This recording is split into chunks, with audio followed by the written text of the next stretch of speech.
నమస్తే. Big breaking news చూస్తా ఉన్నాం.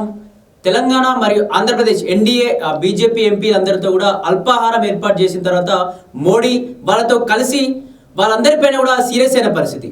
అసలు ఎందుకు సీరియస్ కావాల్సి వచ్చింది, అసలు అక్కడ ఏం జరిగిందనే అంశాలు మాట్లాడుకునేప్పుడు ఇక్కడ ఏదైతే దీనికి సంబంధించి తెలంగాణలో కూటమి వచ్చింది, తెలంగాణలో బీజేపీ టీడీపీ కూటమి రావడంతో పెద్ద ఎత్తున పెట్టుబడులు అయితే తీసుకువచ్చే ప్రయత్నం చేస్తూ ఉన్నారు. కానీ తెలంగాణలో మాత్రం 8 మంది ఎంపీలు, అంటే కాంగ్రెస్తో పాటు 8 మంది ఎంపీలు ఉన్న కాంగ్రెస్ పార్టీకి సమానంగా ఉన్న ఎందుకు తెలంగాణలో బీజేపీ ఎంపీలు ఎందుకు పుంజుకోలేకపోతుంది బీజేపీ, ఎందుకు దీనికి సంబంధించి ఎలక్షన్స్లో ఓన్లీ 8 మంది ఎంపీలనే గెలిచాం, అలాగే ఎమ్మెల్యే కూడా తక్కువ మందినే గెలిచాం, ఎందుకు తెలంగాణలో రైజింగ్ కాలేకపోతా ఉన్నాం, అసలు ఎక్కడ తప్పు జరుగుతోంది అంటూ కూడా వాళ్ళందరిపై కూడా సీరియస్ అయిన పరిస్థితి.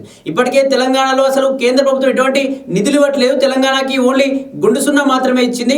ఆంధ్రప్రదేశ్లో కూటమితో గెలిచింది కాబట్టి పెట్టుబడుల వర్షం కురుస్తూ ఉన్నాయి. కొన్ని లక్షల కోట్ల పెట్టుబడి ఆంధ్రప్రదేశ్కి తరలిస్తూ ఉన్నాడు మోడీ. అందులో మా శాతం కూడా ఉంది కాబట్టి మా ప్రజల యొక్క పన్నులు కూడా ఉన్నాయని చెప్పేసి తెలంగాణ వ్యాప్తంగా పెద్ద ఎత్తున ఇతర పార్టీలు అయితే మాట్లాడుతూ వచ్చాయి. కానీ ఇప్పటికైతే 8 మంది ఎంపీలు ఉన్నారు బీజేపీ నుంచి, కానీ ఏ ఒక్క ఎంపీ నుంచి కూడా ఒక్క రూపాయి తెలంగాణకు వచ్చింది లేదు, గుండు సున్నా మాత్రం ఇచ్చారు. కానీ తెలంగాణ ప్రజలు బీజేపీ మనకి ఏమి ఇస్తుందో కొంచెం ఆలోచన చేయాలి అని చెప్పేసి కూడా ఇతర పార్టీల పైన కూడా మాట్లాడే ప్రయత్నం చేశారు.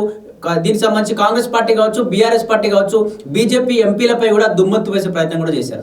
ఇప్పటికీ కూడా ఆ పెద్ద ఎత్తున కూడా వీళ్ళు మాట్లాడే ప్రయత్నం చేశారు. ఇప్పటికే తెలంగాణలో పెట్టుబడులు ఏం రావట్లేదు అని చెప్పేసి మా ఎంపీల పైన ఇష్టానికి కూడా వ్యాఖ్యలు చేస్తూ ఉన్నారు. ప్రజలు కూడా ప్రశ్నిస్తూ ఉన్నారు, ఎక్కడ పెడితే అక్కడ అడ్డుకొని మరీ అడుగుతూ ఉన్నారు, మేమేం చేయాలి అంటూ కూడా ఏదైతే అల్పాహార విందులో పాల్గొన్నటువంటి మోడీతో ఈ ఎన్డీఏకి సంబంధించినటువంటి ఆంధ్రప్రదేశ్, అండమాన్ మరియు తెలంగాణ సంబంధించిన ఎంపీలందరూ అక్కడ కూర్చొని మాట్లాడే ప్రయత్నం చేశారు. కానీ మోడీ తెలంగాణలో ఏదైతే మీ సోషల్ మీడియాను మీరు ఎక్కువ వాడుకోవట్లేదు, సోషల్ మీడియాతోనే ప్రభుత్వాలు గద్దెనెక్కుతున్నాయి, కానీ బీజేపీ ఎందుకు సోషల్ మీడియా వాడుకోవడంలో దీనికి సంబంధించి వైఫల్యం చెందుతోంది అంటూ కూడా చురకలంటించిన పరిస్థితి. దీనికి సంబంధించి ఒక్క ఓవైసీ ఒక్కడు మాత్రమే తన సోషల్ మీడియాని ఫేమ్ చేసుకొని సోషల్ మీడియాతో తను చేసిన కార్యక్రమాలు కావచ్చు, తను చేసిన పనులన్నింటి కూడా పెద్ద ఎత్తున సోషల్ మీడియాలో వైరల్ చేసుకుంటా ఉన్నాడు. సోషల్ మీడియా ద్వారానే తన ఓటింగ్ శాతాన్ని పెంచుకుంటా ఉన్నాడు.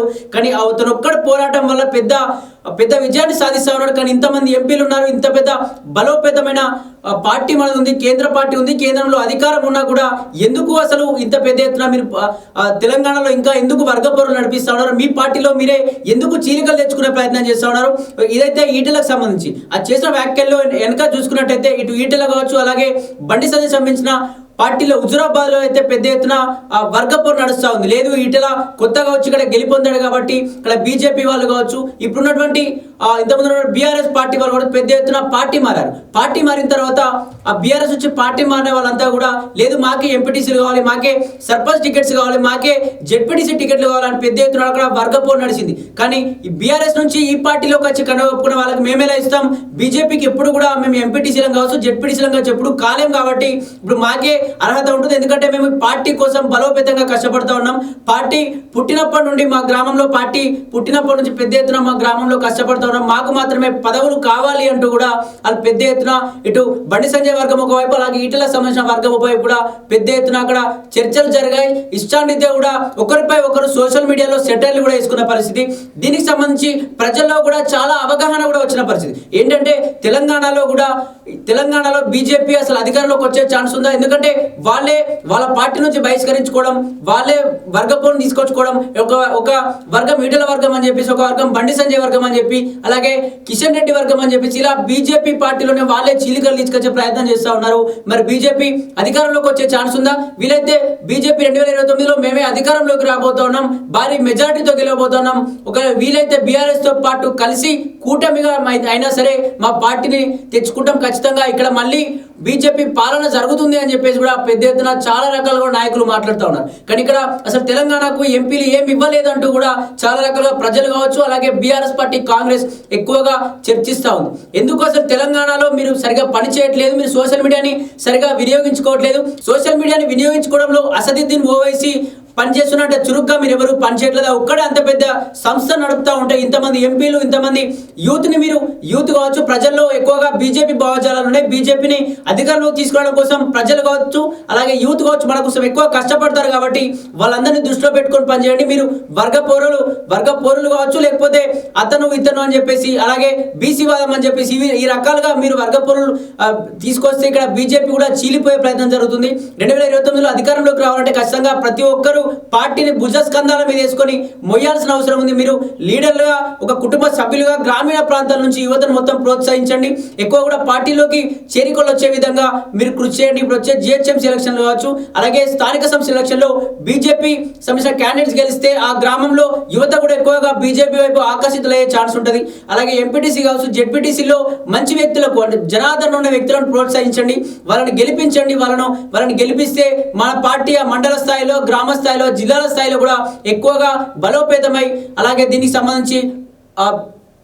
సంబంధించి తెలంగాణ రాష్ట్రంలో అధికార దిశ కూడా ఈ అడుగులు వేస్తుంది. కాబట్టి ఖచ్చితంగా మీ వర్గ పోరులు బంద్ చేసుకొని ఖచ్చితంగా తెలంగాణలో మన పార్టీని అధికారం తీసుకోవడానికి ఏం చేయాలి ఏంటి అని చెప్పేసి ఆ ప్రణాళికబద్ధంగా అకుంఠిత దీక్షలో పనిచేయండి అని చెప్పేసి మోడీ ఏదైతే 8 మంది ఎంపీల పైన సీరియస్ అయిన పరిస్థితి. అక్కడే అండమాన్ సంబంధించిన ఎంపీలు ఉన్నారు, అలాగే ఏపీకి సంబంధించిన ఎంపీలను మాత్రం పొగిడిన పరిస్థితి. ఏపీలో కూటమి ఉంది కాబట్టి దీనికి సంబంధించి పెట్టుబడుల వర్షం ఏపీకి మాత్రం ఎందుకు ఎక్కువ వెళ్తున్నారు, తెలంగాణకి ఎందుకు రావట్లేదు అంటే ఏపీలో మన కూటమి ఉంది. మన కూటమి ద్వారా టీడీపీ కావచ్చు, జనసేన కావచ్చు బలోపేతంగా పనిచేస్తూ ఉన్నాయి. కేంద్రం నుంచి నిధులు వెళ్ళినా కూడా అక్కడ పెట్టుబడులు పెడితే మనకు ఖచ్చితంగా మళ్ళీ లాభాలు వచ్చే ఛాన్స్ ఉందని చెప్పేసి నమ్మి అక్కడికి ఎంతో మంది పెట్టుబడులు పెడతా ఉన్నారు. కాబట్టి మేము మా నిధులు అక్కడికి ఇస్తా ఉన్నాం. మీకు తెలంగాణకు నిధులు కావాలంటే ఖచ్చితంగా తెలంగాణలో బీజేపీ పార్టీ అధికారంలోకి రావడానికి పెద్ద ఎత్తున కృషి చేయాలి. అందరూ కూడా తన భుజాల మీద వేసుకొని పని చేయాలి. అయితే యూత్ను ఎక్కువగా ఎంకరేజ్ చేసి యూత్కి నాయకత్వాన్ని ఇచ్చి మన పార్టీని ముందుకు నడిపించాలి. ఈ వర్గ పోరులు, ఈ పార్టీలో ఉన్నటువంటి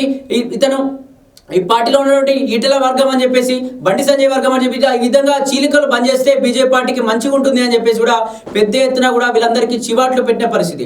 మరి నిజంగా తెలంగాణలో చాలా రకాలుగా మాట్లాడుతూ ఉన్నారు. యూత్ దగ్గరికి వెళ్ళి అడిగే ప్రయత్నం చేసినా కూడా యూత్లో లేదు, మాకు నాయకత్వం ఇవ్వట్లేదు, ఎవరికో కావాలని డబ్బులున్న వారికి ఇస్తున్నారు, బీజేపీని మేము బలోపేతం చేయాలని చూస్తూ ఉన్నాం, బీజేపీ గెలవకపోవడంతో మేము గ్రామీణ ప్రాంతాల్లో ఎలక్షన్స్ టైంలో బీజేపీకి ఓటే అని చెప్పి గ్రామీణ ప్రాంతాల్లో తిరిగితే ఓడిపోయిన తర్వాత వాళ్ళ ఇంటికి మొగ్గాన్ని చూపెట్టుకోలేకపోతున్నాం. ఎందుకంటే క్యాడర్ తగ్గిపోతా ఉంది. ఇటు కాంగ్రెస్ పార్టీ అధికారంలోకి వచ్చింది, నెక్స్ట్ మళ్ళీ బీఆర్ఎస్ పార్టీ గెలిచే పరిస్థితి ఉన్నట్టుగా కనిపిస్తుంది. ఎందుకంటే బీజేపీ క్యాడర్ తగ్గిపోతుంది. బీజేపీలోని గ్రామీణ స్థాయిలో అసలు మాకు ఎటువంటి నాయకత్వ స్థానాలు ఇవ్వట్లేదని చెప్పేసి పెద్ద ఎత్తున బీఆర్ఎస్ పార్టీలో కావచ్చు, కాంగ్రెస్ పార్టీలో కావచ్చు యువతలందరూ వెళ్ళిపోతూ ఉన్నారు. కాబట్టి బీజేపీ గ్రామీణ స్థాయి నుంచి పెద్ద ఎత్తున బలోపేతం చేయాల్సిన అవసరం ఉంది అని చెప్పేసి యువత కూడా చాలా సార్లు మాట్లాడుతూ ఉన్నారు. మరి 2029లో అధికారంలోకి రావాలంటే ఈ 8 మంది ఎంపీలు కావచ్చు, అలాగే రాష్ట్ర స్థాయి బీజేపీ కార్యాలయంలో ఉన్నటువంటి ఆ రాష్ట్ర స్థాయి అధ్యక్షులు రామచంద్రరావు కావచ్చు, అలాగే బండి సంజయ్, కిషన్ రెడ్డి ఉన్నటువంటి ముఖ్య నాయకులంతా కూడా ఒకే తాటిపై ఉండి పోరాటం చేయాల్సిన అవసరం ఉంది. ఎవరు దారిలో వెళ్ళిపోతే ఖచ్చితంగా బీజేపీ మళ్ళీ చీలిపోయి ఇక్కడ బీజేపీ మళ్ళీ అధికారం కాదు కదా, ఎప్పుడు కూడా కనీసం స్థానాలు కూడా దక్కని పరిస్థితి ఉంటుంది. కాబట్టి మరి ఇప్పుడైనా మోడీ పెట్టిన చివాట్లతో ఖచ్చితంగా బీజేపీ ఎంపీలు కావచ్చు మరి మారే అవకాశం ఉందా? మరి 2029 వచ్చే ఎన్నికల్లో, అసెంబ్లీ ఎన్నికల్లో కావచ్చు, లేకపోతే జిహెచ్ఎంసీ స్థానిక సంస్థల ఎన్నికల్లో కావచ్చు మరి నెగ్గే ఛాన్స్ ఉందా? అసలు ఏం జరగబోతుంది? ఏమైనా మార్పు వచ్చే ఛాన్స్ ఉందా? మార్పు రాకపోతే మోడీ ఎటువంటి ఏమైనా ప్లాన్ చేసే ఛాన్స్ ఉందా? లేకపోతే కొన్ని రకాలుగా కూడా మాటలు కొంచెం వార్తలు వినిపిస్తూ ఉన్నాయి. దీనికి సంబంధించి ఎమ్మెల్యే స్థానాల్లో కావచ్చు, అలాగే ఎంపీ స్థానాల్లో కావచ్చు వ్యక్తులను కూడా మార్చే అవకాశం ఉంటుంది. ఎందుకంటే అదే వ్యక్తి 2-3 సార్లు పోటీ చేయడం వల్ల కూడా ప్రజల్లో ఒక ప్రజాదరణ పోతుంది. వాళ్ళకు మళ్ళీ మేమే గెలుస్తామని చెప్పేసి నమ్మకం వస్తుంది. ప్రజల్లో ఇతనే ఉంటాడు ఎన్నిసార్లు అని చెప్పేసి కూడా మన పార్టీ కాకుండా మళ్ళీ పక్క పార్టీని బలోపేతం చేసే అవసరం ఉంది. కాబట్టి ఇక్కడ ఖచ్చితంగా అసెంబ్లీ స్థానాల్లో కావచ్చు, అలాగే పార్లమెంట్ స్థానాల్లో ఖచ్చితంగా సభ్యులను కూడా చేంజ్ చేసే అవకాశం ఉంటుంది. మరి ఖచ్చితంగా మీరందరూ ఖచ్చితంగా పోరాటం చేయాలి. తెలంగాణలో 2029లో అసెంబ్లీ స్థానాల్లో మనల్ని గెలిపించి తెలంగాణలో మన బీజేపీ జెండా ఎగిరేసేలా అందరూ కృషి చేయాలి. ఇక్కడ పోరులన్నీ మానేసుకోండి అంటూ కూడా పెద్ద ఎత్తున మాట్లాడే పరిస్థితి. మరి అసలు ఏం జరగబోతుంది? ఇప్పటికే స్థానిక సంస్థల ఎన్నికలు జరుగుతాయి ఉన్నాయి. మరి స్థానిక సంస్థల ఎన్నికల్లో ఎన్ని స్థానాల్లో వాళ్ళు బీజేపీ బలపరిచిన అభ్యర్థులు గెలవబోతా ఉన్నారు? మరి వచ్చే జిహెచ్ఎంసీ ఎన్నికల్లో ఎంతమంది కార్పొరేటర్లు గెలవబోతా ఉన్నారు అని చెప్పేసి వేచి చూడాల్సిన అవసరం ఎంతైనా ఉంది.